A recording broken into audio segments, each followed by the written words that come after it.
Good afternoon and welcome everyone to our first virtual breast cancer research tour here at London Health Sciences Center. We are delighted to have you joining us for this behind the scenes exclusive tour where we will be visiting labs, listening to presentations, and learning all about the incredible breast cancer research that is currently underway right here in London, all with the hopes of discovering better treatments and ultimately saving more lives. My name is Pam Taylor, and I am the Director of Development at London Health Sciences Foundation. And together with my colleagues and the incredible lineup of researchers and clinicians here with us, we are just so happy to have you joining us this afternoon. I'd like to say thank you to the Breast Cancer Society of Canada, and thank you to our donors. You make all of this possible and all of what you are about to hear today. A few things about the tour. First of all, everyone is muted, and that is to help protect the sound during the presentations. We are recording this afternoon. And throughout the tour, if you have any questions, please feel free to enter them into the chat button at the bottom of your screen. We will try to answer all of the questions at the end of today's presentations. Again, thank you so very much for joining us. And without further ado, we will go ahead and begin. Our first speaker this afternoon is Dr. Allison Allen. Dr. Allison Allen is a senior oncology scientist and the director of the Breast Cancer Society of Canada Translational Breast Cancer Research Unit within the London Regional Cancer Program at the London Health Sciences Centre. She is also the chair of Anatomy and Cell Biology and a professor of oncology and anatomy and cell biology at Western University. Dr. Allen's research program is focused on the investigation of cellular and molecular mechanisms of breast cancer metastasis, in particular, the study of circulating tumor cells, cancer stem cells, and the metastatic microenvironment, and how all of this knowledge can be used to benefit patients in the clinic. Dr. Allen is broadcasting today from her office. Well, hello, everyone. I'm so pleased to be here. I'm just going to share my screen. So I'm really very delighted to be here with you, and thank you for all of you for taking the time this afternoon to join us on this virtual tour. If you are here in person, we do miss having in-person tours for sure. If you are here in person, we would start outside of the lab, which you're seeing a picture of here on the slide. And the next section that you'll see after my presentation will be actually taking you inside that door on the right-hand side of your screen. So the lab is just behind that door. So before I jump into telling you about the really exciting breast cancer research that we're doing within the Translational Breast Cancer Unit, I think it's really important to tell you a little bit about our history and how donors have played a tremendous legacy in this history. So the Translational Breast Cancer Research Unit, which we like to call the TBCRU at the London Health Sciences Centre, was established in 1998 with a major donation from the Breast Cancer Society of Canada. And the unit was created in honor of Pamela Greenway Kohlmeyer, who is the daughter of Lawrence and Kay Greenaway and the wife of Guy Kohlmeyer. And you can see her photograph here, which is actually just going up outside of our lab in the next couple of weeks as well.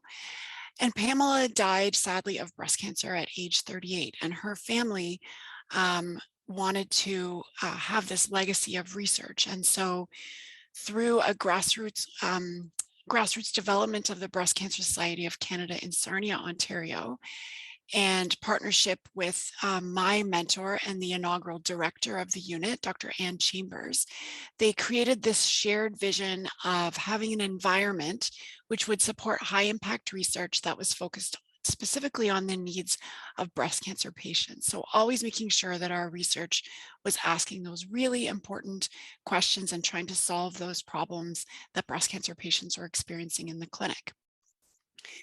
And strong donor and community support has helped us to grow and evolve to where we are today and what you'll hear about and see today. And that is an amazing citywide program of breast cancer research in London that is really has international impact. So our focus, as our name suggests, is on translational breast cancer research. And so you're probably thinking to yourself, what does translational research mean? Or those of you who are, many of you are quite savvy, so you will know, but it's this idea that you'll hear the term kind of bench to bedside.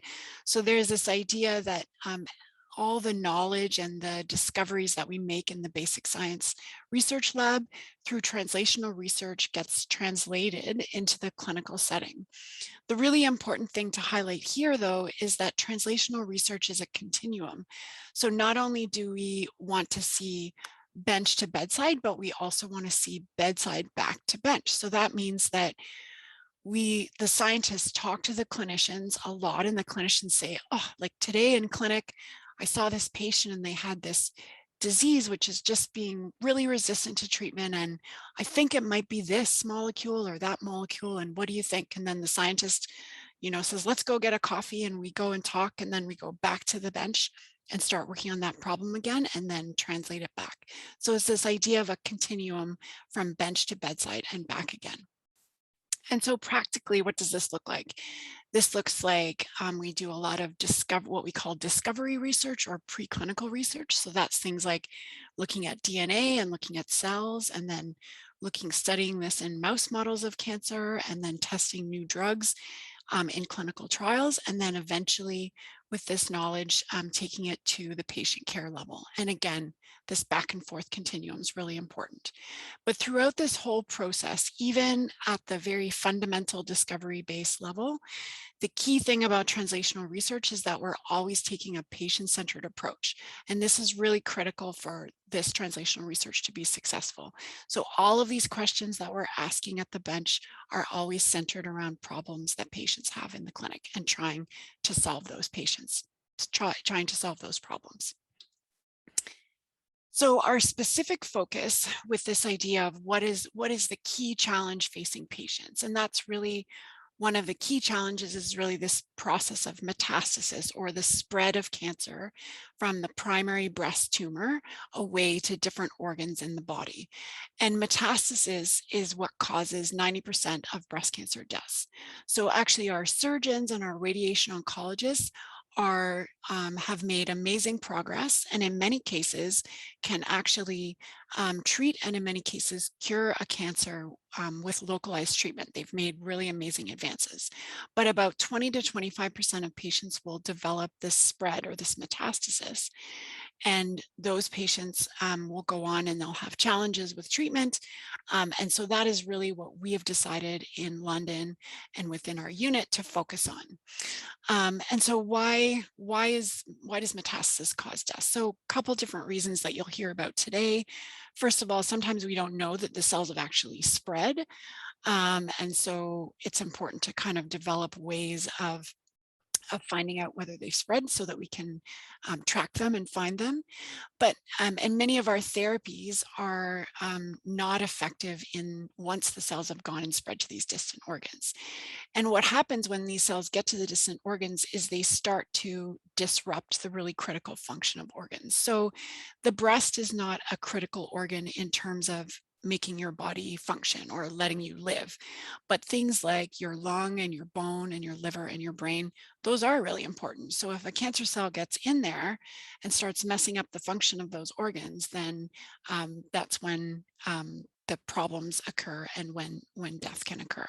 So for example, lung, which is an organ that we're really interested in my lab, imagine your lungs are really just basically elastic and air, and actually mostly just air. So if a cancer cell gets in and starts blocking those air pockets, you can imagine that's going to affect your lung function.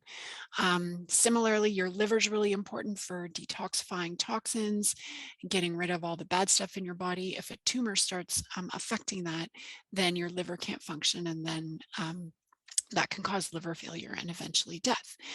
And on the neurological side, headaches, seizures, patients will present with these, and it can affect your neurological function and the way that you think and you act, and eventually that can cause death as well. So we really focus in on understanding all of the aspects of metastasis. So understanding the biology, understanding what causes it, how we can prevent it, how we can treat it, and how we can track it throughout the body during treatment. So a couple, our research can be categorized right now into about 5 different areas.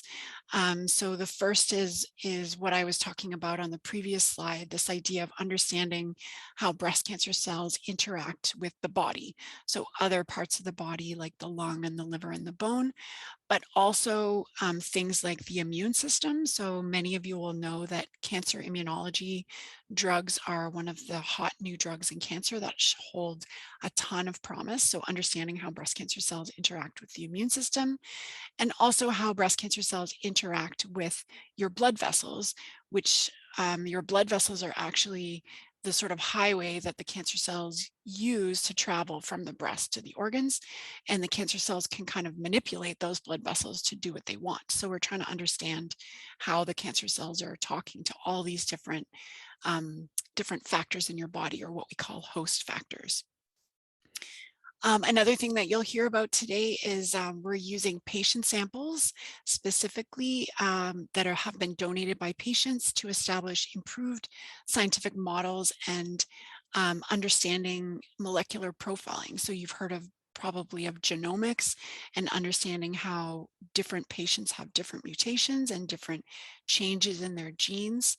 And so we're really focused in on some really exciting new technologies to use these tissues basically to identify personalized medicine markers to improve breast cancer treatment, and also improve how we study breast cancer, because if your model's no good, then the data that's coming out of the model is not going to be any good either. So these patient tissues allow us to have really models that are exactly what we're seeing in patients in the clinic. We have several projects where we're testing new drug and radiation therapies in preclinical models. And I think you'll hear a little bit about that from a couple of our different participants. So this is really exciting. And this is mainly in the preclinical, so sort of the animal model and the cell model setting, but eventually we would be translating that into early phase clinical trials. A big strength in London is imaging, both preclinical and clinical imaging. London as a city is considered a North American and world leader in imaging, particularly in the cancer area. So there's a lot of many of our scientists are developing and evaluating new imaging tools for tracking metastasis and or assessing response to therapy. And then similarly, you'll hear today from my colleague about how we're working on developing non-invasive blood-based biomarkers, so blood tests to track metastasis, as well as tissue markers that can be used on biopsies to understand why metastasis is happening and how patients might respond to therapy. So we're really lucky in London to have an amazing cohort of internationally recognized breast cancer researchers. And these researchers, as I mentioned, are citywide. So many of us are at the London Health Sciences Centre, but also on the Western Campus at the Robarts Research Institute and at St. Joseph's as well. And so we really are a citywide community of breast cancer researchers. London has the advantage of being too small to compete against each other. So we're actually an enormously collaborative city when it comes to medical research. And so the geography of being in different locations doesn't impact us at all. So we have this multidisciplinary team of about 20 scientists. Many of us are basic scientists, so we study sort of tumor biology, and we're typically PhD scientists. So I joke and always say we're paper doctors, whereas we also have a lot of real doctors, medical doctors, in terms of medical oncology and radiation oncology and surgical oncology. And then a number of imaging scientists who are PhD scientists who have real specialization in the imaging aspects, and you'll hear a little bit about that. So we're going to be really lucky today to hear from 3 of these scientists, Dr. Anna Lillman, Dr. Armen Parsian, and Dr. Eugene Wong a little bit later in the session. One of the really exciting aspects of the Translational Breast Cancer Unit is that we have an amazing program supported through donor dollars through the Breast Cancer Society of Canada, which is our trainee program.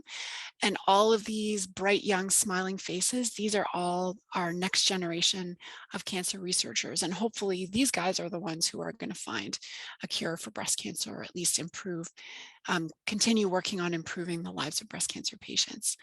And so through the donor dollars, these students have scholarships that allows them to work on their projects that I described earlier, as well as to work with all our amazing scientists and each other, and we also work closely with donors in sharing our research. So again, today we're going to be really lucky to hear from 3 of those trainees, Vasu, Sierra, and Sawyer. So before I wrap up, I just want to really highlight the impact that donors, hopefully you have gathered from my presentation that donors have had a tremendous impact in getting us to where we are today, which is just phenomenal, and we're so grateful for that. But going forward and continuing with this amazing work, there's a number of reasons why donor impact is so critical to our success. So research funding, which has traditionally come from government sources, is dwindling at quite an alarming rate in this country. And it often doesn't allow for what we call high risk, high gain research. So these are those kind of like crazy ideas that might work when we try to experiment and might not, but if they do work, there's a potential for a really quick and really high impact on patients. So donor dollars let us test these really high risk ideas, which the normal granting agencies do not. As I mentioned, London has a highly collaborative and translational approach to breast cancer research, which accelerates the movement of findings from the lab into the clinic to benefit patients. And although this sounds like a very logical thing to do, amazingly, it's pretty unique in Canada and internationally. And as I mentioned, I think London is just in that sweet spot for making this model work. So really, donor support is absolutely critical for achieving our goal, which overall is developing personalized and more effective breast cancer treatments and delivering them to patients more quickly. So with that, I would just like to thank you guys for, we have a number of our existing donors on the call, maybe people who are thinking about it, and those are donors through the Breast Cancer Society of Canada, but also donors who are supporting some of these individual projects. So thank you, and I will stop sharing and turn it back to Pam. Okay, thank you so much, Dr. Allen, for that incredible presentation and very informative high-level overview. You guys are doing some incredible work here, and it's amazing, to see all of this, and so proud that London plays on that world stage. Before we go any further, I just would like to remind everyone, if you do have any questions, please put them into the chat function down at the bottom of the screen. And again, we will circle back at the end of the presentations to answer your questions. Again, thank you so much, Dr. Allen, for that incredible presentation. Up next, we have Sierra Pellizzari and Dr. Vasu Bhatt. Sierra Pellizzari is a Master of Science student in the Department of Anatomy and Cell Biology in the labs of Dr. Armen Parsian and Dr. Allison Allen. She is studying the efficacy and mechanistic effects of a novel inhibitor drug in combination with radiation therapy in breast cancer. She will be testing this combination therapy in immortalized breast cancer cell lines, as well as patient-derived organoids, a translational model. Dr. Bhatt is a postdoctoral associate in Dr. Allison Allen's lab at the Department of Anatomy and Cell Biology, He is studying the role of the lung microenvironment in influencing metastatic behavior of breast cancer stem cells. He is also involved in a phase 3 clinical trial aimed at defining oligometastatic state in cancer patients by using blood-based biomarkers. Dr. Bott is also working with Dr. Armen Parsian on a research project aimed at understanding the molecular mechanisms behind the anti-cancer effects induced by combinations of radiotherapy and polo-like kinase inhibitors in breast cancer. Dr. Bott and Sierra are broadcasting from the Breast Cancer Society of Canada Translational Breast Cancer Research Unit, and they will be speaking to cancer cells. Thank you, Pam, and hello, everybody, and thank you for having us. As Pam mentioned, my name is Sierra Palazeri, and I'm a master's student in the lab of Dr. Allison Allen and Dr. Armen Parsian. Hello, I'm Vasudeva Bhatt, that's my full name. I'm a postdoctoral associate with Dr. Allison Allen and Dr. Armen Parsian. Now, welcome everyone. Now, this is a place where innovation and discovery takes place. We use different systems to understand breast cancer, metastasis, and try to design strategies to prevent it. Today, we're going to be demonstrating for you a few of the major techniques that we use on a regular basis in the lab. So the first of these that we're going to be talking about is breast cancer cell culture. And this is a key aspect of all the research that we do here, as it allows us to grow cancer cells for use in future experiments. And different cell lines that we grow have different morphologies and growth rates. And this includes the MDA-MB231 cell lines on the left side, which have a more elongated shape, as well as the MDA-MB468 cells on the right side, which are rounder. So on the right side, you can see our MDA-MB468 cells, which have a more a rounder shape, and these grow slower and are less aggressive. So today we'll be showing you how we do some of this, and this needs to be done. Why did you stop the video? This video needs to stay on. Sorry, just a few technical difficulties. There we go. So tissue culture has to be done in a sterile environment. So we spray everything down with ethanol before it goes into the hood. And these have to be done in biosafety cabinets, as you can see that I'm sitting in front of. So here I have a flask of cells, which if you looked under a microscope would look like those cells I had shown on the screen. The first step for cell culture is to rinse these cells out. First, remove the old media from on top of these cells, which we do using suction.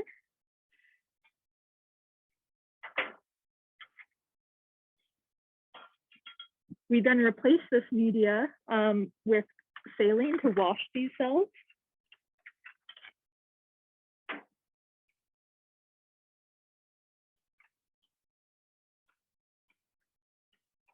So I'm just adding saline on top of these cells just to give them a rinse.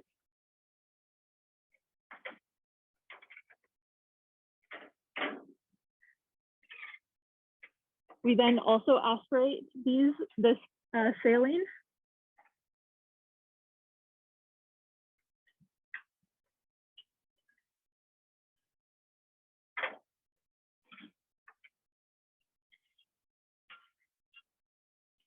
It's fine. And then we use an enzyme called trypsin, which allows these cells to lift off of the plastic which they're adhered to.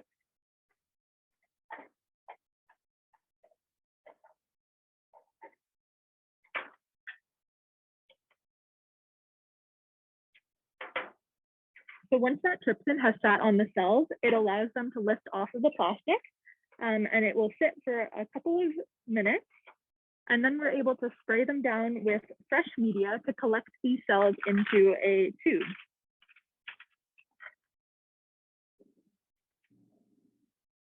And so cell culture is a process that we do many times per week, as it is required for us to obtain the cells that we need for our other experiments. So now I'm just taking fresh media and spraying the cells off of the plastic.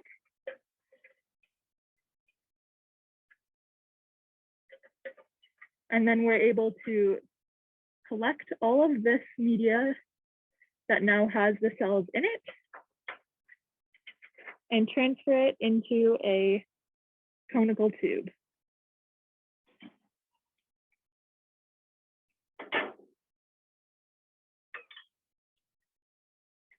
Now that we have our cell solution, we take the cell solution and we put it into a centrifuge, which then will spin these cells rapidly in order to separate the cells from the liquid. And I'll show you a slide with the picture of how this looks when it's done. And so you can see on the screen that there's a cell pellet at the bottom and the liquid on the top. So we're now able to remove that liquid on the top and replace it with fresh media. And then those cells can then be mixed and added to new plates for the experiments that we require it for.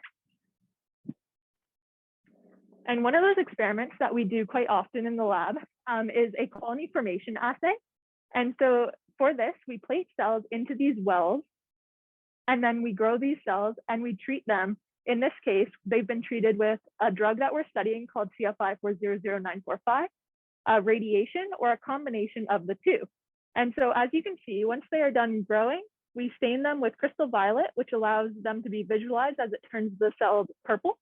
And at the top in the control condition, there's plenty of cell growth, but in the drug condition or the radiation, the cell growth is decreased.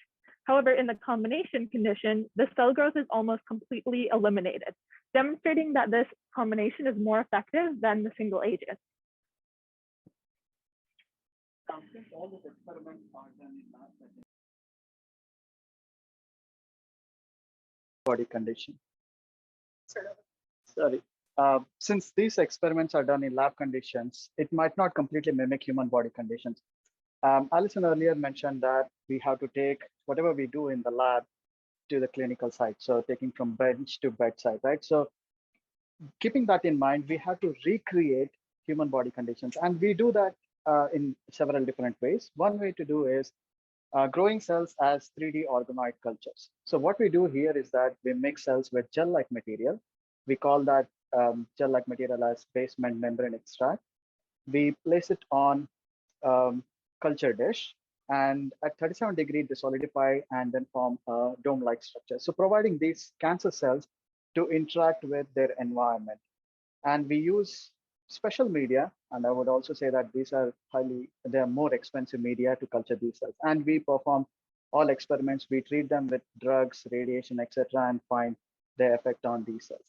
And on the right side, right top, you can see these are normal breast cells from patients that are being grown as a three-dimensional culture. At the bottom, you can see cancer cells growing as 3D organoid cultures. So this is just a day one picture. So eventually they will grow, and we will do all different sort of experiments on these things. Another way of recreating human body condition is using hypoxic chamber. Now we do that because if you look at tumor, the core of the tumor is highly hypoxic. That means they have low oxygen content in that surrounding. And it might sound very disadvantageous to the tumor. However, on the contrary, they promote tumor growth, and they also influence generation of more cancer stem cells, which is not good for any tumor. And they promote shedding of cells into the blood, which goes to different parts, different organs, and create another new tumor. Now, in addition to that, the most notorious thing they do is they release packets of materials or raw materials. We call them extracellular vesicles, that is labeled here as EVs. So what they do is that they go to different organs, they build nests. So these nests allow incoming tumor cells to make new tumor. So what we do is that we grow cells in hypoxic chamber to isolate extracellular vesicles and study their behavior and try different strategies to prevent them. I'll quickly show you how we set up hypoxic chamber. We keep flask containing cells in this chamber. This is an airtight chamber. Make sure it's sealed properly so that no air escapes from this.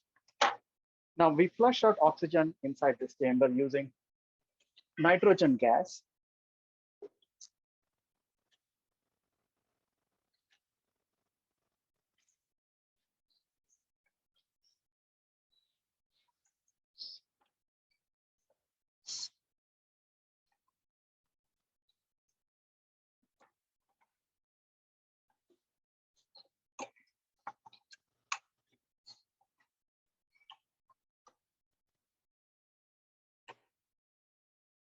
flush out all the oxygen and we seal it so that this chamber contains low oxygen, around 1% oxygen in it.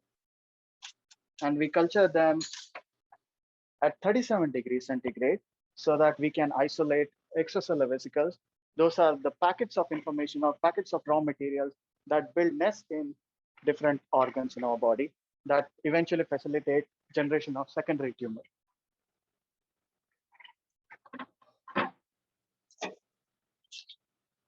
Now, I also told you about the tumor cells that are in the blood.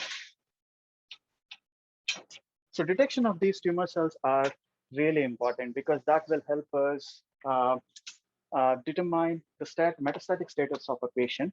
And also, it can be used as a prognostic marker wherein we can understand how the therapy is working.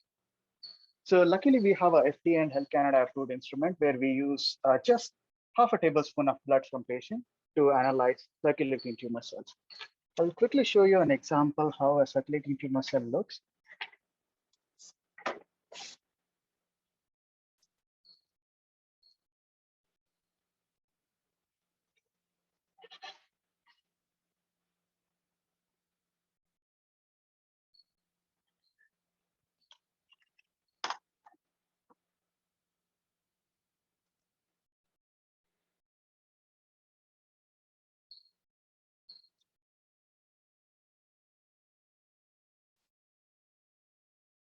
So if we look at this highlighted ones, I don't know if it is clearly visible.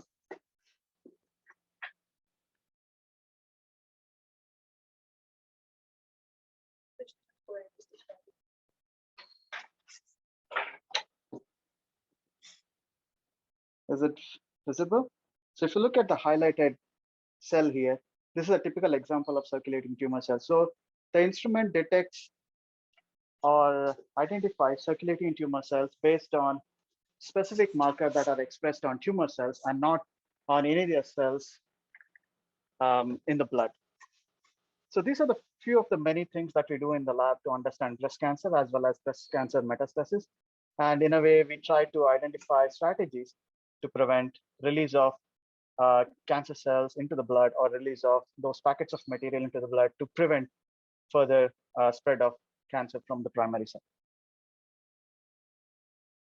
With that, we would like to thank everyone. Thank you for your patience. And if you have any questions, please use the chat button to chat box to ask questions, and those will be answered at the end of the session. Thank you. Thank you, Sierra and Dr. Bott, for that incredibly interesting presentation and look inside the labs. Next up, we have Dr. Armen Parsian. Dr. Parsian was recruited to London in 2019 as a breast surgeon scientist and assistant professor in the departments of surgery and oncology. Dr. Parsian is trained in clinical and basic science research and holds a PhD from the University of Cambridge, an MD from McGill, and a master's in public health from Boston and Harvard universities. He also completed 2 postdoctoral fellowships in cancer research in the world-renowned laboratories of Dr. Nahum Sonnenberg at McGill and Dr. Takmak at Princess Margaret Cancer Center in Toronto. Dr. Parsian's independent translational research program is focused on innovative precision medicine approaches to treating breast cancer, including developing a citywide resource for patient-derived models, spatial transcriptomics, and mechanisms of chemo and radiosensitivity and resistance in breast cancer. Dr. Parsian will be speaking to us today about patient-derived breast cancer models and omics studies at London Health Sciences Center. Hi, everybody. So thank you for being here, and appreciate donors' interest in our research. I think if we want to beat breast cancer, it's a community effort, not only scientists, clinicians, but everybody on their level should join to fight this pretty terrible disease. It can become terrible if it advances.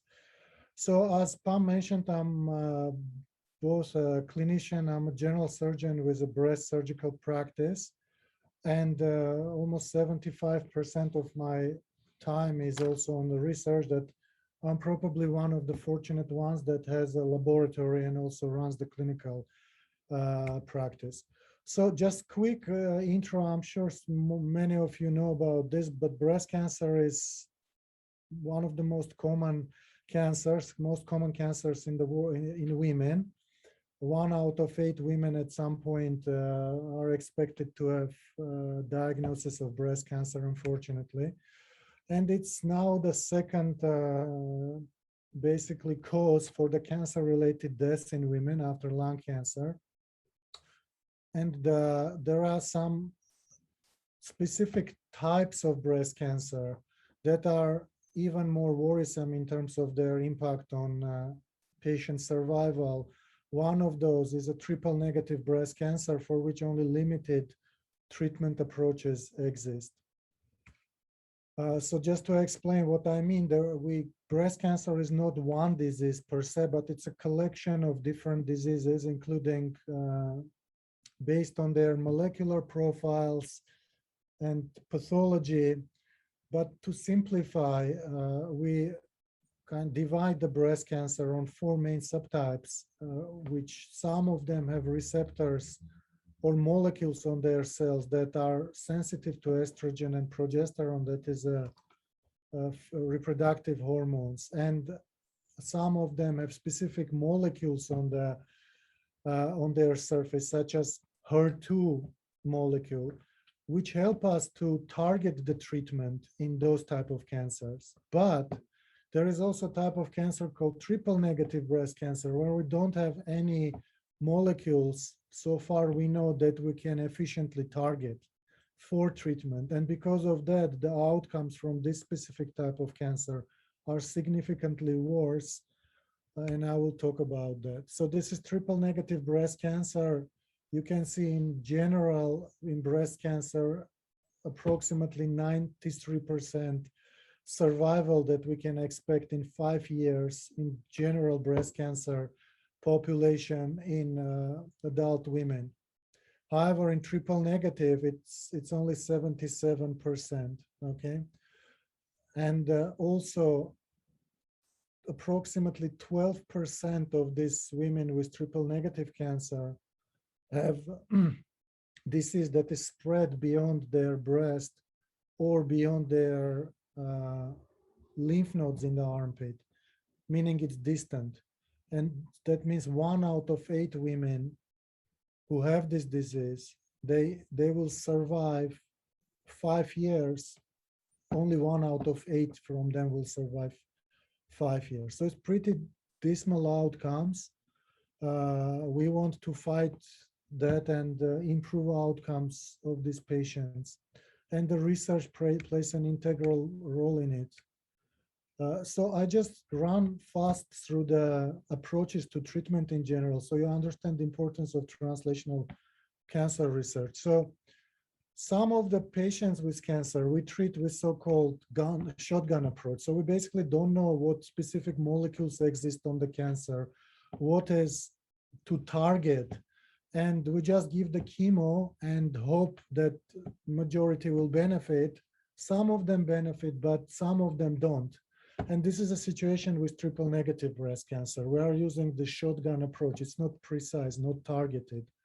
In other type of cancers, breast cancers, for example, when we know these molecules from estrogen and progesterone receptor, as I mentioned, or HER2, we can tailor the treatment better and use stratified approach. And in that case, more patients benefit from treatment. And finally, our ideal is to identify the specific unique characteristics of the cancer in each patient and treat the patient individually, treat the patient as a patient, not treat the disease necessarily.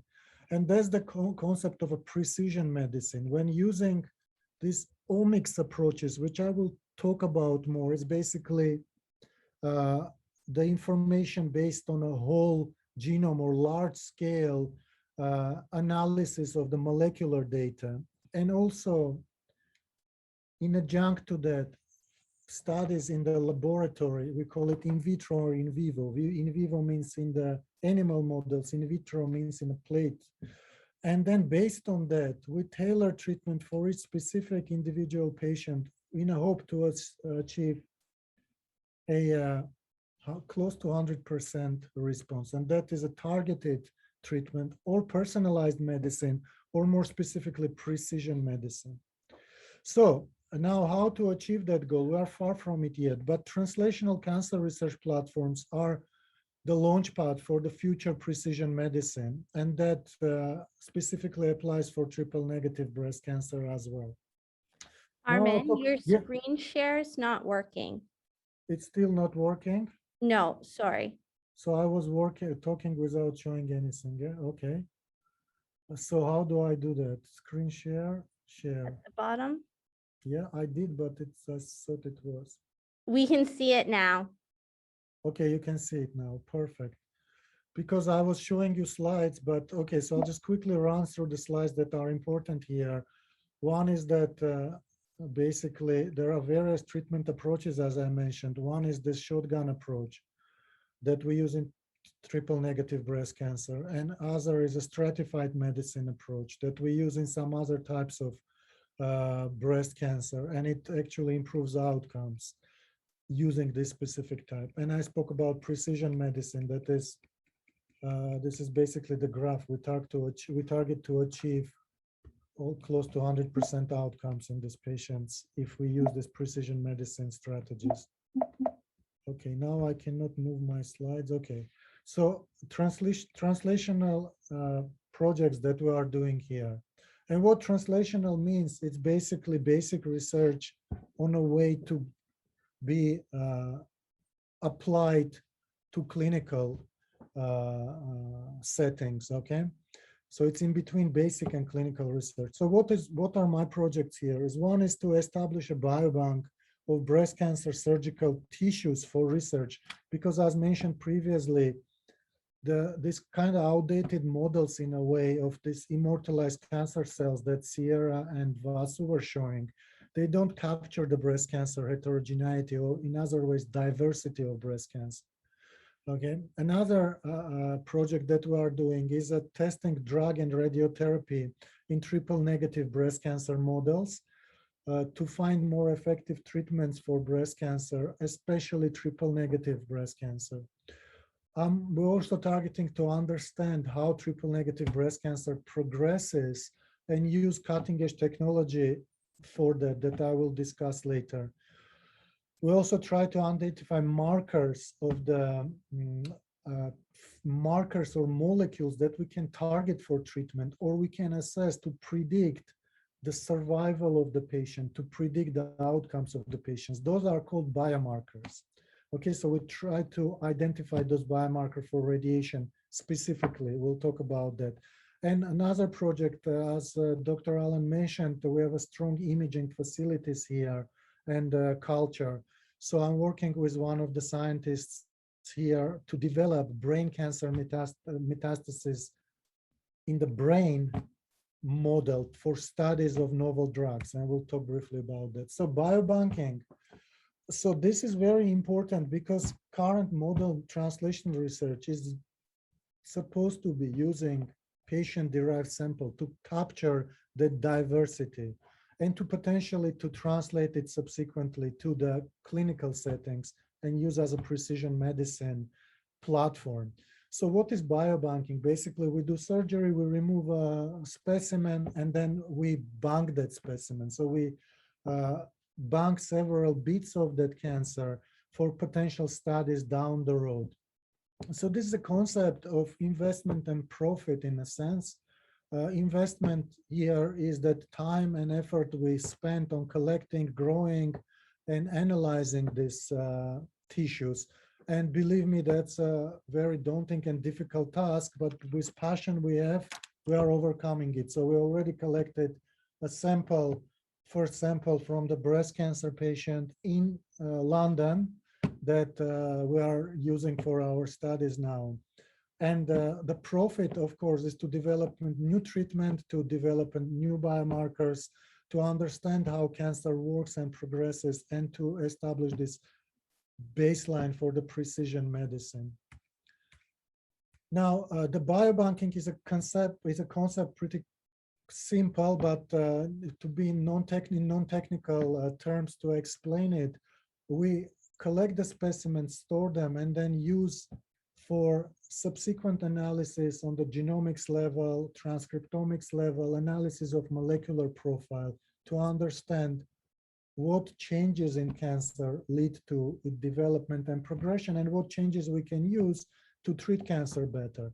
There are also two other important components of growing these tumor cells in a specialized system such as tumor organoids or in mice such as xenografts. I will not dwell too much on this. If you have questions after, I'll answer, but in essence, these platforms are based, for example, in animals of growing the tissue in the animal models, propagating the animals, and then testing the drugs. As you can see, it's a very kind of meticulous, hard work, and also requires lots of resources and funding. I'll focus a bit on this patient-derived organoids. This is a new system that was recently described, published in very prestigious journal of Cell, and I participated in its development and kind of elaboration at Princess Margaret Cancer Center. And not many Canadian labs and even worldwide know this technique, and so we are bringing it into London. This is essentially growing breast cancer cells from individual patient in a Petri dish, and then analyzing those cancer cell responses and their molecular changes. So this is a very good model to study in a Petri dish that potentially can be then the information from that translated to patients. So, and this is just a sketch of what this biobanking involves. I'm not going to go over this, but it looks complicated for sure, and that's the reason me showing this. But the profits that we have from it are actually significant. This establishing this biobank of surgical specimens from breast cancer patient tissues. That's the future of the translational research, I believe, and precision medicine. And as one of the great investors said, in investing, what is comfortable is rarely profitable.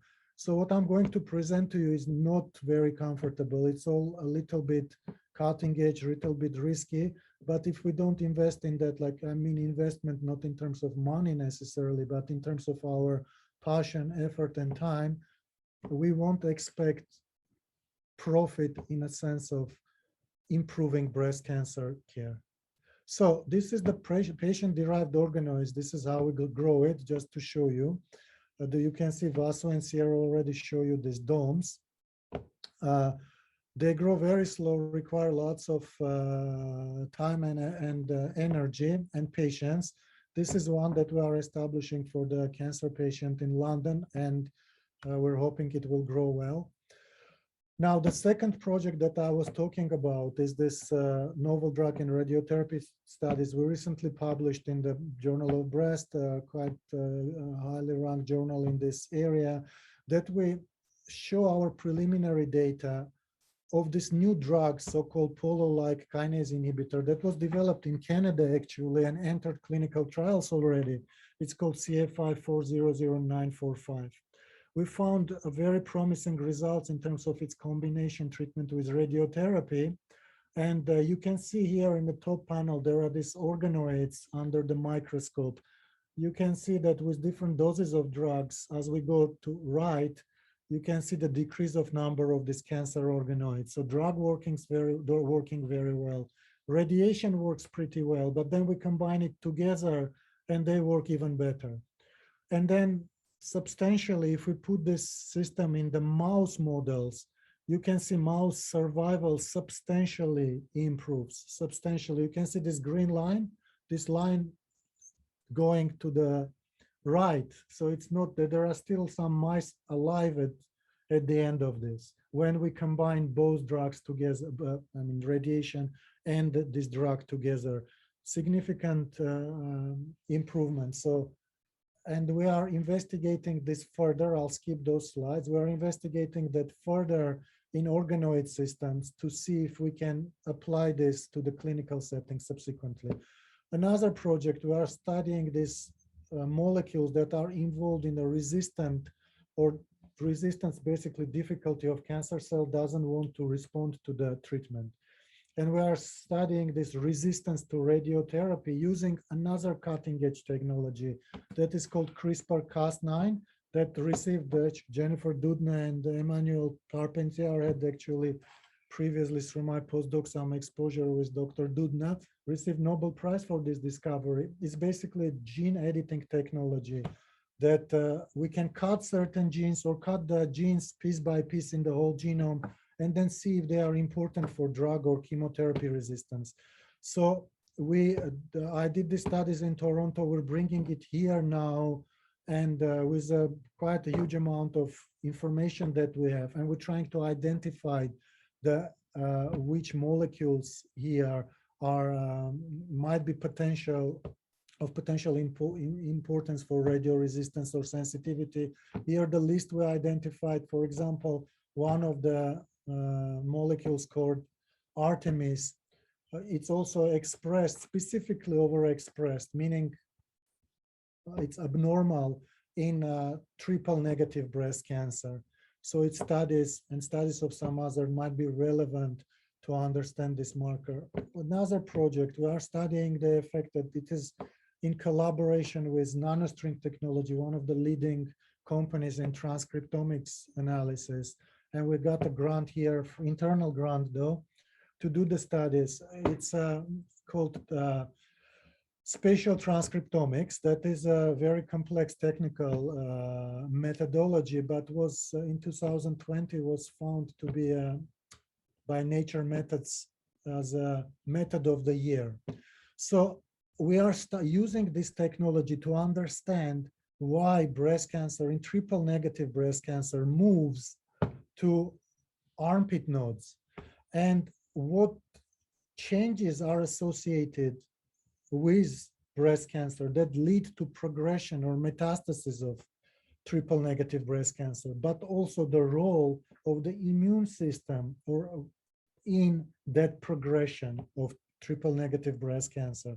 Just quickly to explain you this technology, you can see like here I put together, this is map of Canada a year ago and this year that shows where the areas of fire danger are.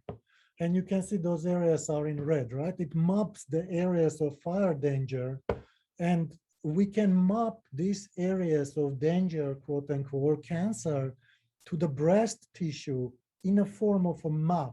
So we know which changes are there and where they are specifically, but also which part of immune system they are associated with, which plays critical role in cancer development and progression. Moreover, to see how these changes correlate with metastasis in the or spread in the armpit nodes. And this is nobody done this. We are doing it, trying to do it. We have a grant. We received recently the approval from the research ethic boards, working towards it with nanostring technology as well. And my collaborator, Dr. Emily Gobel, as a pathologist, contributes to this project as well. Again, I won't dwell on this technology of questions, happy to answer. Last, we are also studying these models of breast cancer, brain metastasis. Brain metastasis in triple negative or HER2 positive, other type of breast cancer, are relatively prevalent, and the dismal outcomes are there for brain metastasis because some treatments don't cross the barriers that exist in brain, and we don't know the exact biology of this brain metastasis. To find new treatments, we need new approaches or new models. You have a good model, you can find a good treatment. And we are developing it. There's a small grant that I received with Dr. Foster, one of the leaders in MRI and imaging, animal imaging, and we're doing this project trying to establish the models. This is the outline. Again, it's more complicated than this. Happy to answer your questions, just don't want to take too much time. These are my collaborators, some of them that I would like to thank for their participation today as well. So in conclusion, we are using basically several cutting edge modern technologies such as patient-derived organoids spatial transcriptomics, CRISPR-Cas9 system to identify mechanism of spread and development of breast cancer, develop models for breast cancer, especially triple negative, treat and assess different drug and drug radiotherapy combinations, as well as to assess for potential new biomarkers for cancer development in triple negative breast cancer. And again, investment profits, please don't misunderstand me. I'm not talking about financial investments here. I'm talking about investments in terms of research and profits in terms of patients' lives.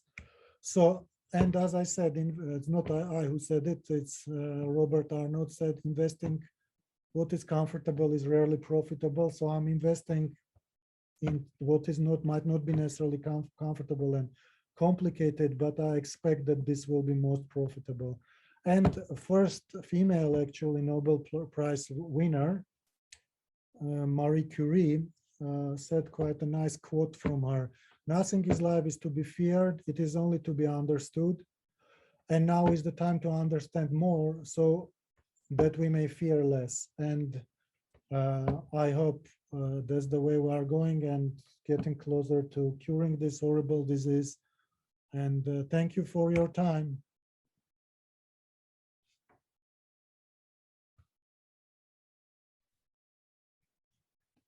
Hello? Oh. Hello, are you hearing me or no? Hello? I can hear you. I thought I was presenting to nobody at some point. Okay. But you can hear me, but I cannot see you guys. Okay, whatever, I'll figure it out.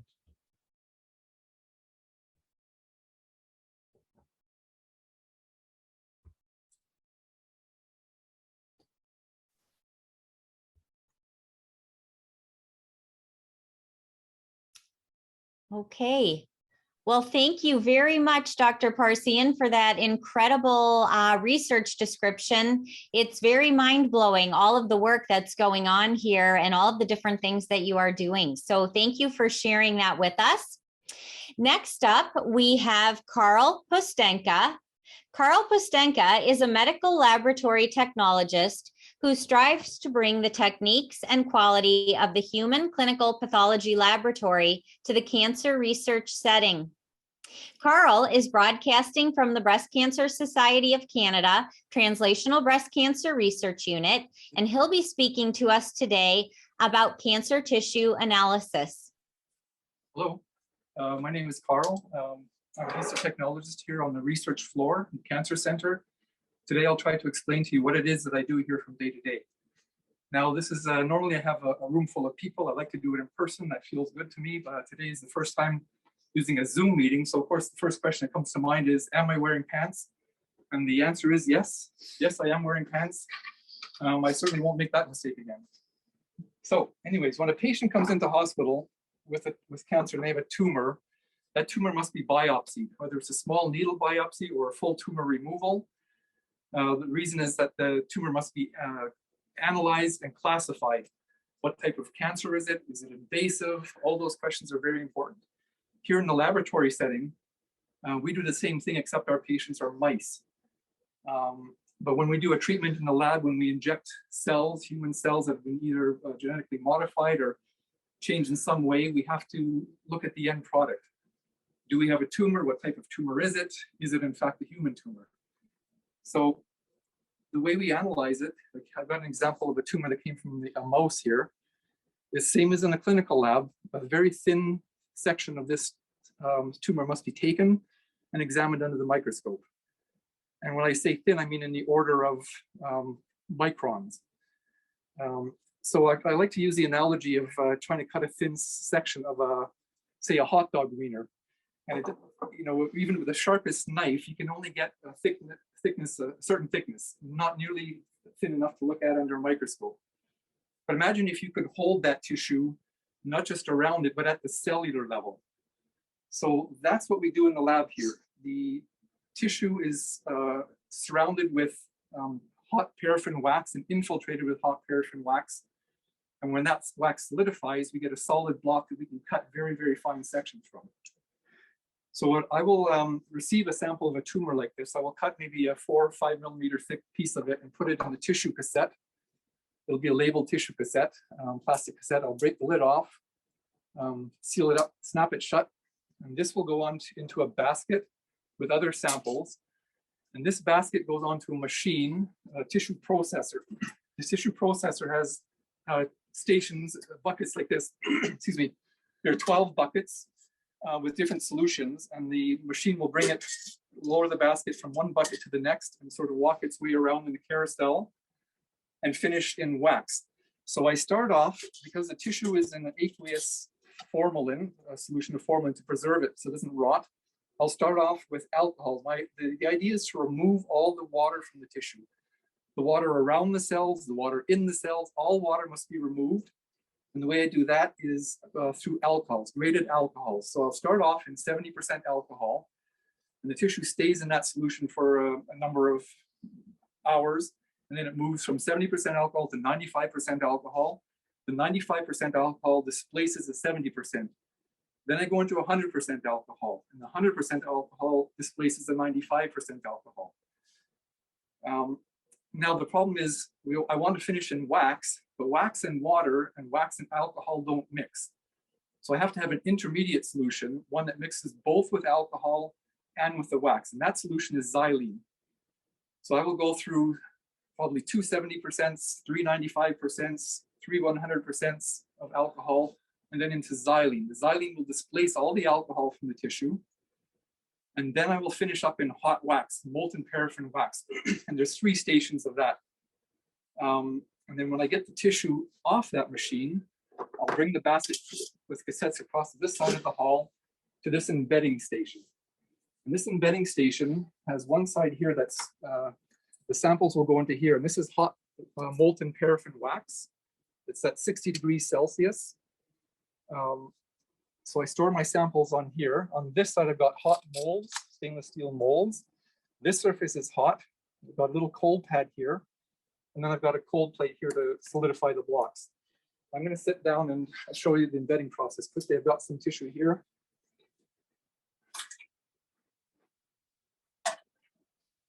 So hot forceps, everything has to stay hot. Drip off the excess wax. This is a piece of liver. It's completely embedded, infiltrated with wax. It's got wax around it. It's got wax inside of it. I'll grab a hot mold, fill it up with wax, set the tissue down. Now I'm going to touch it down to this cold plate, and that'll start the solidification process. You'll see it skin over. I might tamp it down very gently. So now the tissue is starting to solidify in this wax. I'll put the lid on, top it up, and set it on the cold plate. And that will eventually harden into a tissue block, which I've got over here. I can show you some blocks that I've worked on already. And this is where I cut the thin sections. This is called a microtome. It's got a sample holder here, in which I clamp the block that I've made previously. This is a very, very sharp blade, and each turn of the handle brings the sample towards the blade at whatever increment I've got set here. So in this case, I've got the machine set on 5 microns. So if you take a millimeter distance and chop it into 1,000 pieces and take 5 of those pieces, that's how thick the sections will be coming off of this blade. So super thin, it's a super sharp blade. I've got to be extra careful when I section here, because you can get 3 or 4 sections of your finger coming off before you even notice it. So don't ask me how I know. Okay, so I'm going to unlock. Let's see.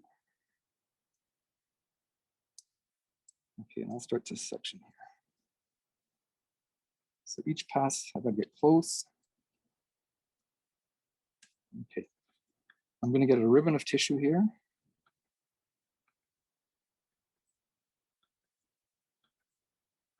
See the sections stick together. This part is really susceptible to wind. So Dave, if you wouldn't mind, if you could stop breathing for 5 minutes or so, that would be excellent. Lock it. So I'm going to pick this ribbon of tissue up. I'm going to bring it over to my water bath here, because the tissue, when it comes off, has got some wrinkles in it. So the water bath provides a completely flat surface, and the water is at a temperature about 44 degrees Celsius. So it doesn't melt the wax, but it softens it. And so all the wrinkles will fall out. And you can see right now it's looking pretty good. And I'm going to pick those sections of tissue at 5 microns each. I'm going to pick them up onto a glass slide. So I'll pick up 2. I can fit 2 here. I'll come up underneath. Just sort of use the edge of the slide to cut the section. And so here's 2 5-micron sections of this. In this case, it's a tumor, a mouse tumor. And I will label the slide and set it to dry. I can maybe pick up a few more here. Sometimes I choose to go the other way. I'll separate them with my forceps to just sort of touch down and spread apart. Come up underneath. Get that off the water. And here again, 2 more sections. So these will now go down the hall to be stained. There's various stains that we use. The basic stain is hematoxylin and eosin, which stains the nuclei various shades of blue to purple, and the rest of the cytoplasm from reds to oranges to pinks. Now the pathologist will look at the nuclei, will look at the stain slide, and will be able to tell a lot from the stain. They'll be able to tell, is it invasive? Is the cancer multiplying? Is the cells dividing quickly? There's very much that can be told from a stain. We also do immunohistochemical stains, where we stain for specific markers. There's one marker that is a good one that I like, which is a human mitochondrial stain, because when we inject our human cells into the mouse, we grow a tumor. But how do we know that's actually a human tumor derived from human cells? Well, if I cut these sections and if I stain with this human marker, the human cells will light up brown, but the mouse cells will not. So then we can tell, yes, this is a human tumor in a mouse. I got some examples over here of some blocks and slides. So in this case, you can see the shape of the tissue in the block and how it translates onto the slide. This is a hematoxylin and eosin stain. Like I say, very important for the pathologist to grade that tumor and tell all kinds of other things about it.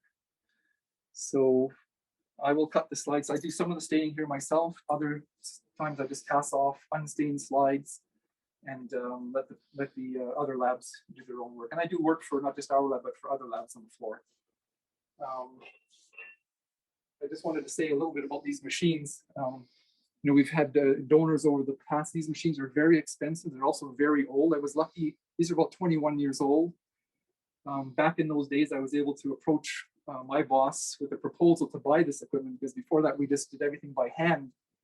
We would heat up our molds in a Bunsen burner and warm our forceps in a Bunsen burner, but wax is flammable, so it was a huge safety issue. And our tissue blocks at the end would be full of soot. So this is a much better system, but this equipment is very expensive, and I look after it. It looks showroom condition because I'm the only one who uses it, but I'm very conscious about how expensive this equipment is. I'm very grateful for people who give money and allow this to work, because in this area, we're able to come up with the quality that a human clinical lab would achieve in the hospital. Now, I'm just going to finish off by showing this one block that we made. It's ready now. It pops out of the mold. And there we go, the piece of the liver infiltrated and embedded in wax. All right, thank you very much. That's all for me. And again, thank you so much, everyone. Thank you so much, Carl. Very interesting, that cancer tissue analysis. So thank you for sharing that with us this afternoon. And next up, we have Dr. Anna Lohman. Dr. Lohman is a medical oncologist at the London Regional Cancer Program, London Health Sciences Centre, and an assistant professor at the Department of Oncology at Western University, Schulich School of Medicine and Dentistry.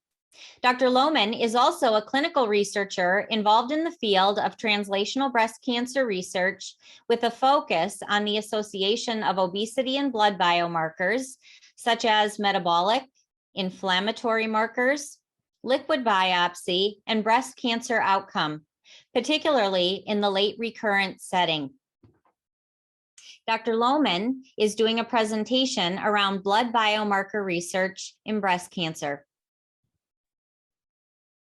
Thanks, Pam. Can you hear me? Yep.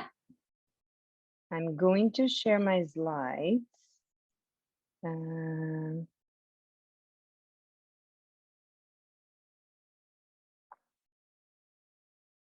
Is it good now? Can you see my slides? Yes, we can see them. Oh, perfect. So first of all, I would like to thank the organizers, Pam, Shannon, and the entire team, the foundation for this opportunity. I'm very grateful for all the donors and also for the foundation, the amazing, incredible work that you do. Of course, our patients and donors, and also all the great agencies. But this is such a special day. I feel very honored to be here today with you. So as Pam mentioned, I'm Anna Lohman, breast medical oncologist. I'm also clinical epidemiologist. My PhD was in clinical epidemiology, but the thesis are all related to blood biomarkers. And I'll talk a little bit about two main areas of research, obesity and obesity or host factors, obesity-related markers, so markers that we can find in the blood, and liquid biopsy. These are the two main areas of my research, and sometimes they overlap. And we had quite very interesting studies here in London that we are conducting. So I'll start off with obesity-related markers. I just want to highlight that obesity epidemics, it is a very important issue. And you can see here the trends in mean BMI, which means obesity over the years. You can see using population-based data sources, we can see here in both men on the left and women on the right, that obesity measured by BMI is increasing, and we now have an obesity epidemic. And it is concerning because obesity increases the risk of cancer, including breast cancer, and also is associated with a poor outcome. So you can see here that women, postmenopausal women who are obese at breast cancer diagnosis, early stage, I'm talking about early stage diagnosis without evidence of a spread, those women, they have a higher risk. So women who are obese have a higher risk of postmenopausal breast cancer, hormone receptor positive breast cancer, and premenopausal women who are obese have a higher risk of triple negative breast cancer.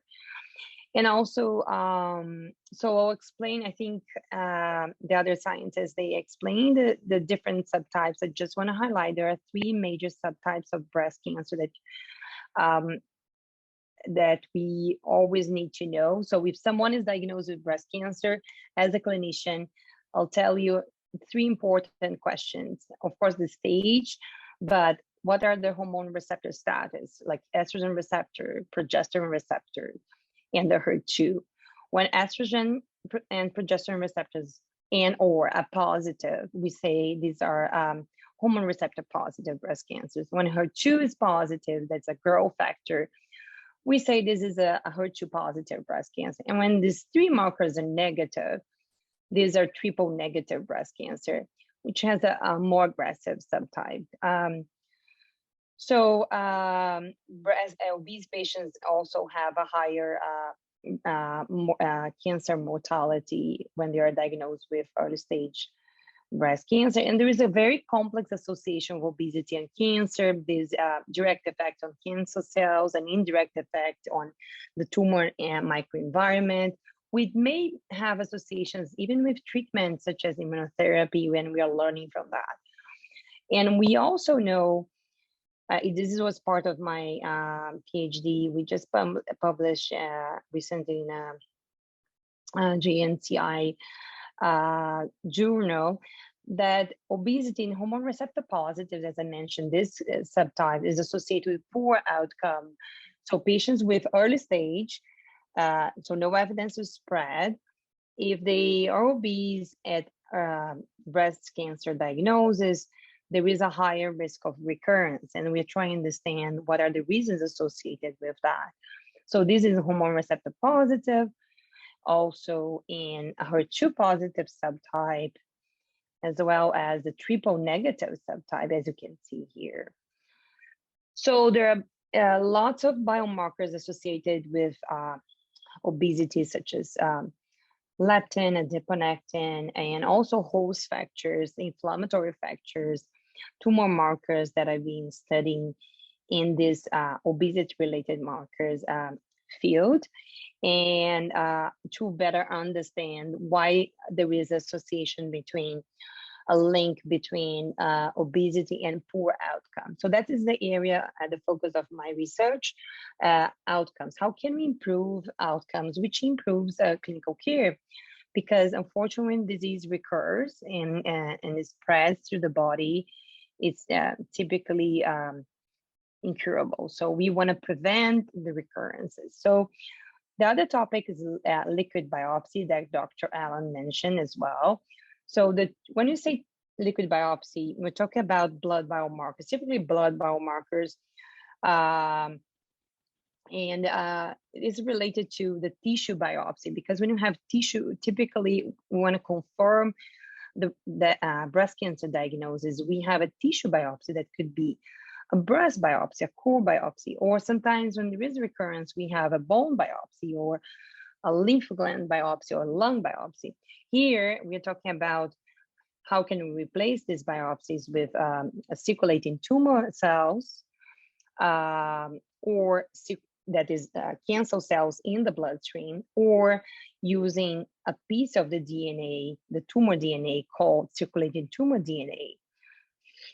So during the PhD, I worked on circulating tumor cells using the technology that Dr. Allen also mentioned, the cell search technology, and now we are using a different technology, working collaboratively with other companies such as Epic Sciences.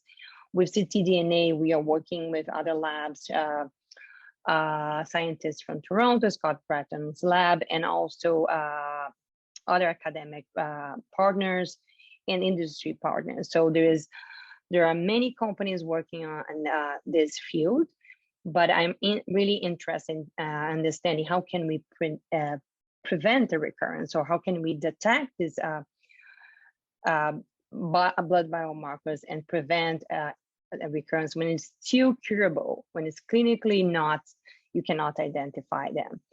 These markers are only in the blood and not in the body. So I'll highlight 4 studies that we are participating and actually leading some of these studies. And we are working collaboratively with Dr. Allen's lab as well, and also other scientists across the province. So the first study is a concordance study. It's a concordance between the liquid biopsy and tissue, as I mentioned, the blood and the tissue biopsy. So when the breast cancer recurs, when you have a patient who has a history of breast cancer, now there is a suspicious lesions, let's say in the bone, liver, or lung, we typically ask for a biopsy. The reason for that is to confirm that this breast cancer recurrence and then start treatment. And also because sometimes those markers that I explained, the estrogen receptor, progesterone receptors, and HER2, they can change about 20% of the cases. So a biopsy is really important.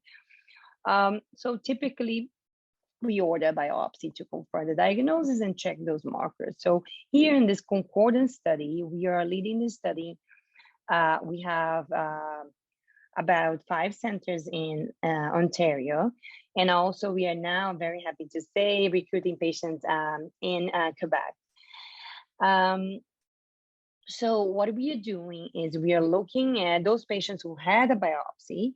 We're looking at those liquid biopsy markers such as circulating tumor cells, so cancer cells in the blood, and circulating tumor DNAs, so pieces of the tumor DNA in the blood, working collaboratively with academic centers and trying to look at the link between these blood markers and the tissue biopsy. The goal is to replace the tissue biopsy because it's painful, and if you have just a simple blood collection, it's more convenient for the patient.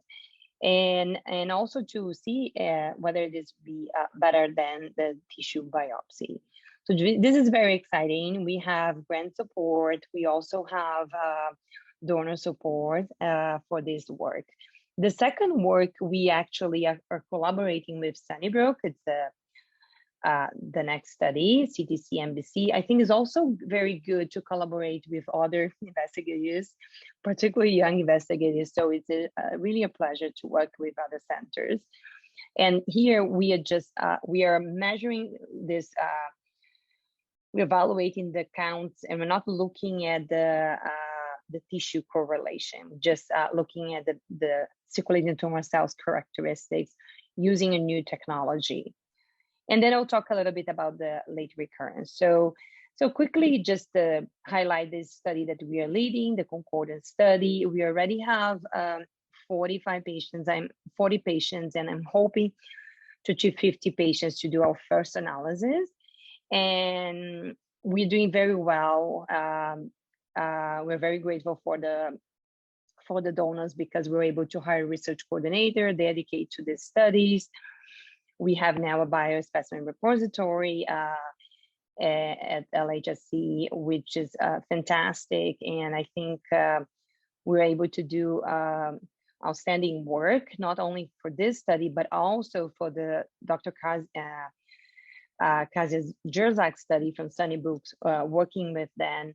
And we were on the lead centers because we've been recruiting many centers, first recruiters. So again, her study is trying to determine the proportion of patients with metastatic breast cancer who had detectable circulating tumor cells and ctDNA or liquid biopsy. And these patients, they only have a single blood collection, and they can participate in both studies, the concordance study and the liquid biopsy study. And another area of interest that I'm very interested on is the late recurrence. So we're going to focus right now on hormone receptor positive breast cancer, ER, estrogen receptor, and or a progesterone receptor positive breast cancer. So these are the subtypes that I'm going to talk a little bit. So what we know from several clinical trials, and this is a publication in a very prestigious journal, is that breast cancer in hormone receptor positive breast cancer can recur up to 20 years. This is 20 years because they closed the 20 years, but you can see patients were diagnosed, had treatment for at least 5 years, and even for early stage like T1 on the right and T2 on the left, small tumors, there's still recurrence, and actually most of recurrence occur after 5 years. So that's why this is happening. We don't really fully understand, but it seems that the primary tumor enters in what we call dormancy, and we don't know these cells are in the body, but they are quiet, and then they exit from dormancy. So we want to understand why the cells exit from dormancy, and which leads to recurrence or metastasis. So we are studying predictors of future exit from dormancy and predictors or markers of host markers associated with that. Also markers that can predict recurrence before they're clinically detectable, which means we can intervene, offer treatment in order to prevent recurrence, which is very interesting because it can affect patient care and hopefully improve survival. So this is one of the examples. This study is led by Pam Goodwin, my former PhD supervisor from Toronto. And I'm very happy to say, because I really love collaborating with other researchers as well. We are the second center in terms of recruitment. And first one is Women's College, and because they do see all the patients from Toronto that are diagnosed after 5 years. So they have a specific clinic. And the second center in Canada, we are the second center in Canada, almost The goal of this study is to recruit 500 patients diagnosed more than 5 years with hormone receptor positive breast cancer again. And we are looking at changes in quality of life. It's why we have annual questionnaires trying to see how is the quality of life of these patients after 5 years of diagnosis. These are important questions as well. The name of the study is called CLEAR study. And there's also blood collection. Patients provide blood once a year. And the goal is to, another portion of the study aims to look at those patients who recur and go back to the blood work and try to identify this liquid biopsy test and explore and identify whether they are associated with recurrence, this late recurrence after 5 years of diagnosis. And as I mentioned, this is very important because most of recurrence occur after 5 years. So we need to understand what happens in this specific population. And I'm very proud of this study. It's called a validation study. So typically when we have a blood biomarkers or a biomarker in the clinical setting, we use a data set or population of patients, identify the biomarker, and then we have to validate in another sample group. And this is quite important because maybe you identify the marker by chance, but you need to repeat the study in another population. So the idea is to identify the markers in the CLEAR study, the previous study that I presented, and validate in this study. It's also recruiting 500 patients. In those patients participate in another study conducted by the Canadian Cancer Trials Group and called MA32. So we're going to ask these patients who are participating in this study, because they are already more than 5 years, they were diagnosed more than 5 years ago. So we're going to offer them this specific study. And this study was funded by Susan Coleman, a very prestigious award by Amozu, which is a local award, and also by donors as well. So I really want to thank all the donors for this your incredible generosity. I'm really hoping we can help breast cancer patients, particularly in the setting of late recurrence. So just want to highlight that patients participating in this study who are hormone receptor positive, without evidence of recurrence, we're going to ask them to have 2 blood collections. We'll follow them, and we are going to test those markers, liquid biopsy, CTC, cycloidoma cells, or ctDNA, again, in this population, trying to validate these markers so we can use in clinic, or we can select patients for interventional studies with drug treatment. So we're going to validate these markers and select patients without evidence recurrence. So the idea is to select patients before they present evidence of metastasis, so we can, when they're still potentially curable, there is no evidence of disease, for example, if they had CT scan. So that's the idea. Can we identify markers of active for dormancy, and then before they have clinically detectable disease? So as I mentioned, these are the study aims, and I want to thank all the organizers and particularly the donors today, but also Dr. Allen for your support. Amazing work from the Department of Oncology. All the oncologists are really, that's something that Dr. Allen mentioned, and it's true. It's not, we don't have issues here in terms of recruitment, in terms of support. We support each other's research project. So we are doing an incredible work and being able to enroll patients to our studies. And I just want to say, I want to thank all the patients as well for their generosity. And we have Dr. Paola Arteaga, who is a fellow coming January. She'll be working on these studies as well. So it's an incredible opportunity to have fellows and help others in their career. And through donations as well, we're able to hire a research coordinator, Tara Vakili. So these are all this is the team working on these studies, and I'm very excited with this project. So thank you very much. Thank you, Dr. Lohman, for that incredible presentation as well. It's just one right after the other. And thank you so much for speaking to us around late stage recurrence and the liquid biopsies. Next up, we have Dr. Eugene Wong and Sawyer Badek. Eugene Wong is currently a professor of physics and astronomy, oncology, and medical biophysics at Western University with 25 years of medical physics experience. After completing a medical physics residency at the London Regional Cancer Program, he led a team to implement novel guided image-guided radiotherapy. He was responsible for generating computerized treatment plans for complex patient cases for about a decade.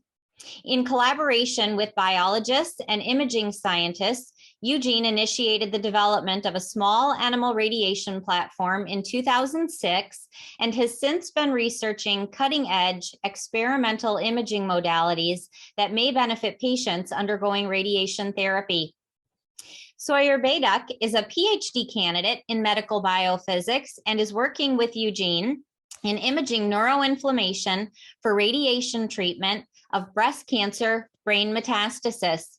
Their research involves monitoring the response of the brain and the cancer cells following radiation treatment with the overall goal of preventing new and recurring brain metastasis. Dr. Wong and Sawyer are broadcasting from the Imaging Radiation Suite and will be speaking to breast cancer brain mets research.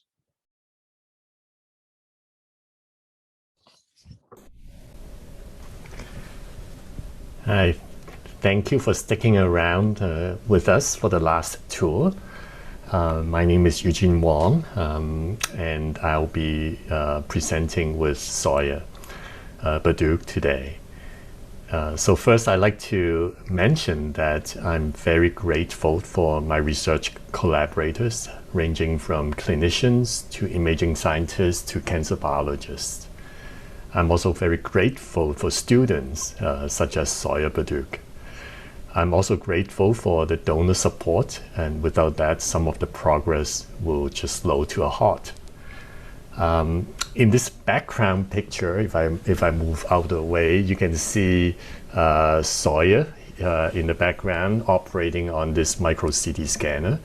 And this is one of the two labs that Sawyer uses in her research, and this is situated in the Robots Research Institute at Western University. Later on, Sawyer will show you the other lab location. But first, I'd like to go over some of the clinical relevance and background information, and then I'll pass it over to Sawyer to talk about our research. So to get started, I'd like to describe the changing clinical needs. So as we all know, we have a lot of improved awareness now for screening. So breast cancer is diagnosed earlier, and the cure has been possible in more patients. But we also have a lot of improvements in treatments as well. And so with those treatments, we created a changing landscape. So patient that we see coming back because of breast cancer recurrence is different from, say, a decade ago. So cancer is something, if I simplify it, is because of faulty genes, and also in an environment that encourages its growth. The faulty genes, have been lots of funding from, say, the Human Genome Project, and now we can sequence genes or patients' genes very rapidly and in a very affordable way. And this has led to many new targeted therapies. But the oldest one that is the most effective is Herceptin. And both Dr. Lohman and Dr. Parsian has mentioned this HER2, or human epidermal growth factor receptor 2 target. Since then, there are many drugs that target similar receptors. And the good news is that Herceptin and these many other Herceptin-like drugs have been very effective in controlling cancer outside the brain for the group of patients that are HER2 positive. And for this group of patients, we are beginning to see in the clinic that when cancer comes back and gives them trouble, it's in the brain. It's recurring in the brain, and that's because many of the drugs do not cross the blood-brain barrier. And that is due to the natural protection we have for the brain. So this is a new emerging clinical need.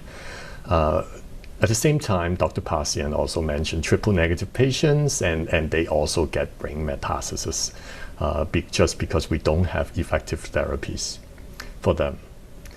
On the other hand, environment is equally as important as the 40 genes in contribution to the cancer growth.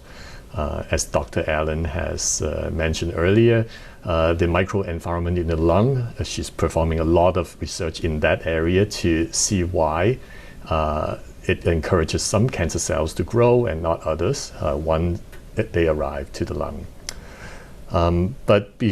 Besides the lung, there's the liver and the bone and the brain. When breast can spread there,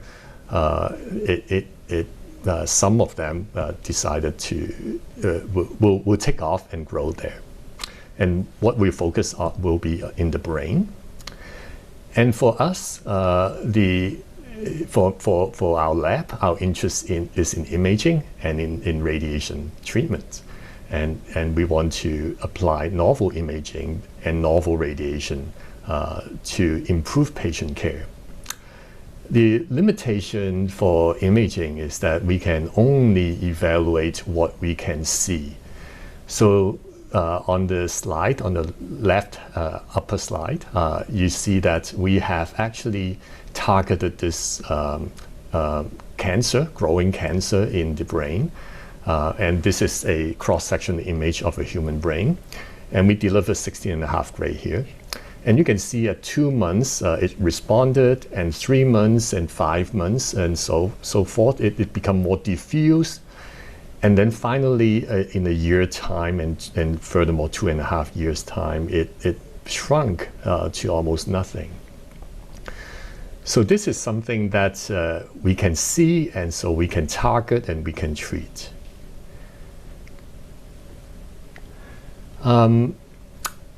However, there is another, I want to tell you another story about how the research get started.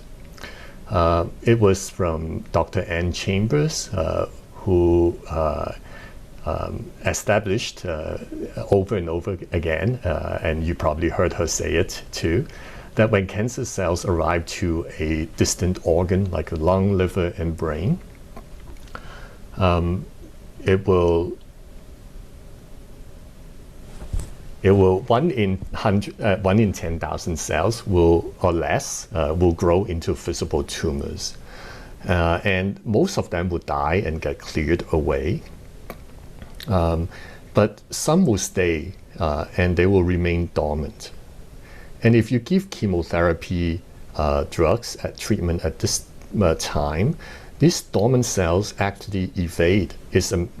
Being dormant is a way to evade the treatment of chemotherapy, as chemotherapy rely on dividing cells in uptaking the drug. But at the same time, I thought radiation is different, even though many people lump radiation with chemotherapy together. Radiation is high energy X-rays that we delivered through the body into the cancer cells, into the genes. And so the disruption of the genes and halting the cancer cells can be done with radiation when it cannot be done with chemotherapy. So that is one reason why radiation has been used for treatment of brain metastasis very often. The challenge, however, is that while we can see growing tumors like the previous slide, we cannot see individual dormant cancer cells. These cells are so small that we cannot detect them clinically. And so, fortunately, as Dr. Parsian had mentioned, Dr. Paula Foster here in London has figured a way to image these solitary single cells in mice. So she can label the cancer cells and inject into the mice. And if we can visualize it, then we can assess their radiation response. So in the picture here is a mouse brain, and you can see these tiny black dots show up there. These tiny black dots are actually the single cells that has been injected into the brain. If you look at it on, say, day 4, the next time point, you see there are a fewer black dots there. So a lot of those have died and get cleared away. And then if you look at day 32, some of the cells have started to grow into tumors, as shown in the yellow arrows here. But you can also see, and these are the cells, these are the tumors that we can see clinically as well, and which we can target and treat. But it's the black dots that remain there that can start growing at any time point forward. And what we have learned thus far is that if we deliver radiation, say at day 4, before the tumor started growing, they are actually very sensitive to radiation. And we were able to halt all of them from growing into tumors. And it required probably a much lower dose than needed for a growing tumor. So we think that the cells, when the cancer cells first arrive to a distant organ, they are struggling, they're dying, and they're struggling to survive. And if we give a little bit of radiation, we can push them off the edge. So that's something that we discovered thus far.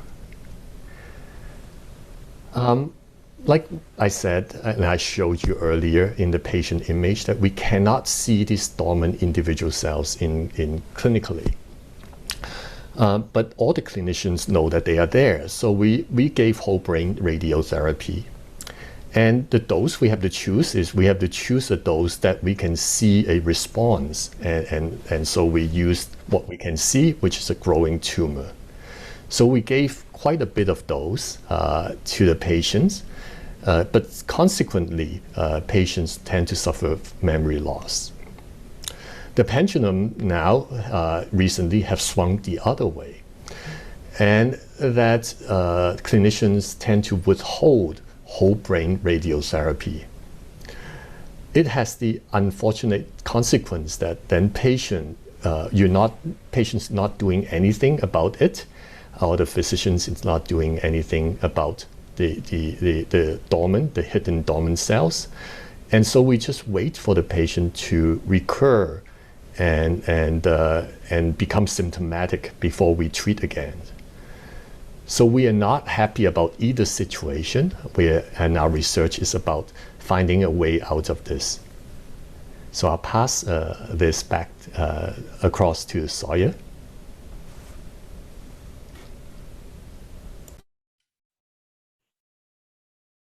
Great, so thank you for introducing our previous research.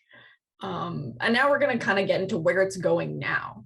So the research that I do is preclinical, and we use animal models.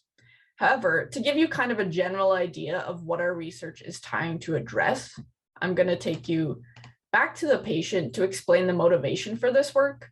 Then I'm going to touch briefly on the methods that we are using in our lab, which I'll get into a bit more depth later on, and then how we are using this to actually impact patients in the future. So to do so, I'm actually going to start off by going through a short kind of case study. So a woman leaves to go to the gym, but she forgot her keys. She gets to the gym, but they won't let her in. She's really frustrated. But what she hasn't remembered is that she hasn't gone to this gym in over 2 years. Memory loss is just one devastating symptom of cognitive decline that can result from radiation therapy treatments for breast cancer brain metastases. You see, years ago, this woman was diagnosed with breast cancer, and that cancer spread to her brain. It's a typical site for a secondary tumor. She received a very common breast cancer brain metastases treatment, a single high radiation dose to the visible tumors in her brain, followed by whole brain radiation to kill the cancer cells that are invisible to imaging. And it worked. The cancer is controlled and she's alive. But what if less radiation was used on the whole brain? Would the cancer have been controlled without the onset of cognitive decline? When we irradiate the brain, this causes tissues to become inflamed. This inflammation is the body's way of signaling that tissues have been damaged and that they need to be repaired. However, inflammation is a little bit like working out. In moderation, it helps fight off disease and it's helpful. But when you start to work out too long, you exhaust yourself, you add stress to your body, and that can lead to injury. Inflammation in moderation can help to kill cancer cells. Yet, when that inflammation continues for an extended period of time and becomes chronic, it can actually start to damage healthy cells. And over time, this has been found to cause cognitive decline. So the current treatment standard right now is for breast cancer brain metastases is a single high radiation dose to those visible tumors. However, this has been found to have a recurrence rate of approximately up to 50% within the year. So as in this woman's case, and in previous years, whole brain radiotherapy used to follow this, and it had proved effectiveness in regional control of the cancer. Although, because of its association with cognitive decline, it's delayed and it's withheld in the clinic. So I guess you're probably asking, why not just leave the past in the past? So in recent years, systemic treatments for breast cancer have improved. So patients are living a lot longer, which now starts to challenge that decision to withhold whole brain radiotherapy, since it does have improved effectiveness in controlling breast cancer brain metastases. So what if we actually approached breast cancer brain metastases like a workout, where we'd listen to the body's response and stop when we are tired but not exhausted? So in our case, this would mean assessing that inflammation in the brain, the immune system's response to radiation using imaging, with the aim of keeping the amount of inflammation in the range of helpful, not harmful. A novel imaging method will be used to assess that inflammation to discover a whole brain radiotherapy treatment for breast cancer brain metastases that controls that cancer with reduced cognitive side effects. And this would be able to make sure that every patient can be both strong physically and mentally. So what exactly does this look like in the lab? So let's work it out. So in the lab, to do this, we actually irradiate mice using a micro CT at Robarts. And then, well, typically these micro CTs are used for imaging. However, as Dr. Wong had mentioned, our micro CT has undergone a number of upgrades that allows it to be used to irradiate small animals. So after the irradiation, we are then going to image those animals with a positron emission tomography, or PET, at St. Joseph's Hospital. Now, we usually image them either a day or a couple weeks later to see the amount of inflammation that is present in the brain following irradiation. So since I cannot give you a tour of these facilities today, I am going to be showing you some photos and videos of the machine and how we use them. So the first step in the irradiation process is setting up the mouse. So we actually set up the mouse on a 3D printed animal holder that our lab has designed. So it sits on the bed of the micro CT. And then we use the imaging capabilities of the micro CT to ensure that the mouse is properly positioned and aligned for radiation. So with each setup image that we take, we focus more on the brain. And then again, we are able to do this because there was collimators added inside of the micro CT, which allows us only to irradiate the desired anatomy. So in this case, we're only going to irradiate the brain. The last step is really carrying out the irradiation, which is what I do. And it's mostly just monitoring the mouse inside the micro CT. You're going to be delivering those x-rays to the brain. And then, as mentioned, a day or a couple weeks later, the mice are transported to St. Joe's for PET imaging. So again, we use an animal PET scanner, which is shown on this slide. We initially position the mouse on the bed, and then we move that bed inside the bore of the PET scanner. So that's this black kind of donut here, that's the bore. The reason I keep referring to this as inflammation imaging, and that's the title of the slide, is because of the radio tracer that we use. So we use a radio tracer that's called FEPA, and it's injected into the tail vein of the mouse. It flows up into the mouse's heart, and then it's pumped throughout the body, and in our case, to the brain.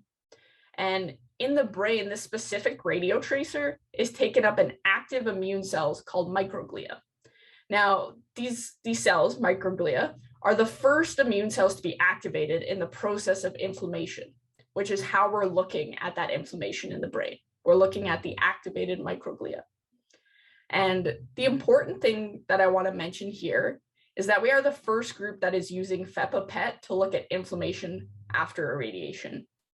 FEPA PET is actually used clinically for neurological diseases like Alzheimer's and Parkinson's, but it really hasn't been investigated in the context of cancer. So currently, our research is looking at differences in the amount of inflammation that we're seeing for different levels of radiation and at different time points. So here I just wanted to show you guys a few examples of some raw PET images that we acquired, and also a video that shows the radio tracer uptake in the mouse.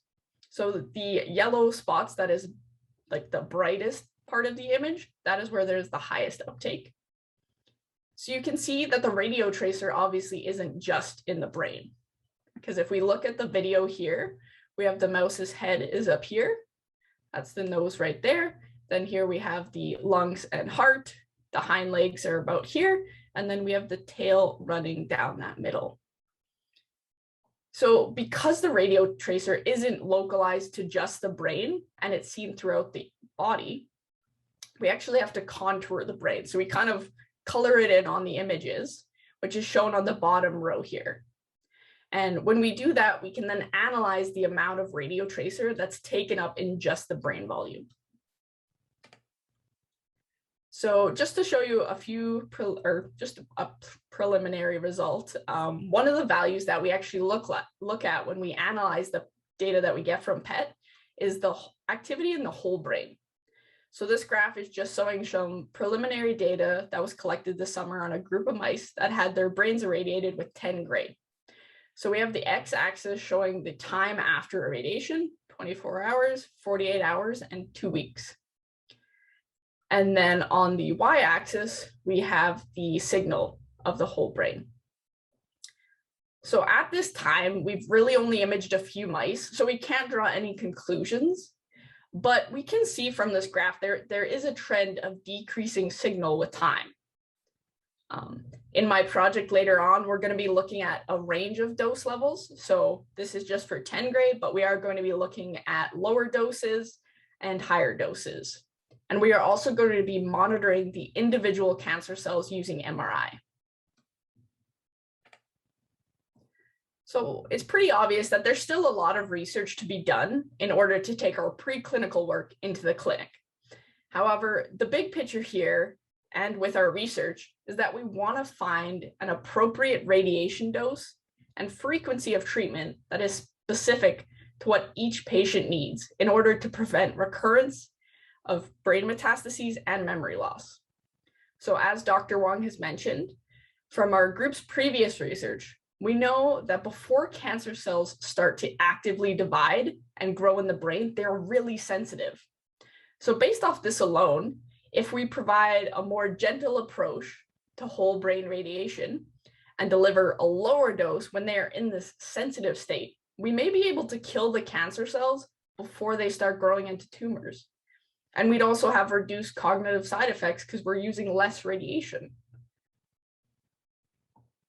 Thank you. Wonderful. Now we're going to take a few questions that were written in the Q&A, and Tracy's going to moderate. Okay, hi. Thank you, Dr. Eugene Wong and Sawyer Baduk for those fabulous and insightful presentations. As Shannon said, my name's Tracy Burwell. I'm a development officer at the London Health Sciences Foundation, and it's my pleasure to assist with our Q&A part of the tour. As you could probably see in the Q&A section on your screen, Dr. Parsian has kindly answered some of your questions already, but now I'd like to invite Dr. Allison Allen back, as you can see, for our live Q&A period. Dr. Allen will answer your questions, or she may choose to call back one of her colleagues for their expertise. So let's get started. Question 1. What are the biggest accomplishments in the fight against this disease over the last 5 to 10 years? Great, thanks, Tracy. Well, I think, I would say that some of the biggest accomplishments have been sort of fine-tuning the radiation and the surgery approaches that you heard about today. But I think one of the most exciting things is that has really come from the lab into the clinic is this idea of understanding how the immune system works together, sometimes against, but usually in support of the cancer to help it spread, and how new drugs that have been developed can actually be used to combat that. And some of the responses there with the immune drugs and figuring out which subtypes of breast cancer, so specifically this triple negative, which is really aggressive, has responded really well to that. That and the idea of the liquid biopsies that you heard about in tracking disease, finding it earlier, and finding treatment targets in a personalized manner. Thank you. Question number 2 is, how delicate or difficult is the melting of the wax process that was spoken to earlier? Yeah, so Carl made it look like, it was like no tomorrow, but if I tried to do that, I would just mess it up. So it's incredibly delicate. And the fact that he made it look so easy is a credit to him. We're really lucky to have him. So yes, it's very difficult, even though he made it look easy. Thank you. And our last question, Dr. Allen, is in reference to the late recurrence sub-study. How long will this particular study be happening for? So maybe I'll pass that question to Dr. Lohman, because that's her study, if she's still able to answer that. Perfect. Hi. Yeah, happy to say. So the first late recurrence study, the CLEAR study, will take 5 years, but the second study will take 3 years. So we are hoping that we'll have some results in 3 years. So the MA32 late recurrence study, so which is very exciting. Thank you very much. Now, that concludes the Q&A section of our tour. Pam Taylor, back to you. Thank you, Dr. Allen. Yeah, thank you, Tracy, and thank you, Dr. Allen. And thank you all for joining us today. Thank you to our incredible breast cancer research team, Dr. Allen, Dr. Bott, Sierra Pelizzari, Dr. Parsian, Carl Postenka, Dr. Lohman, Dr. Wong, and Sawyer Baduk. It was so incredible to hear all of the great work that you guys are doing and all of the strides that are being made in breast cancer. We are so very fortunate to have all of you here and your expertise in London. Thank you. And thank you for your time and presentations. And to all of you, our donors, our partners, our people who are interested in learning more about what we've got going on, thank you so much for joining us today. We hope that you found the presentations informative and that it gave you a good feel for all of the incredible work that's happening right here in London. We also want to thank you for your support. Everything that you've seen today would not be possible without our donors. So thank you. Thank you again for joining us. And this will conclude today's tour. Wishing everybody and their families a happy, healthy, and safe fall. And thank you so very much.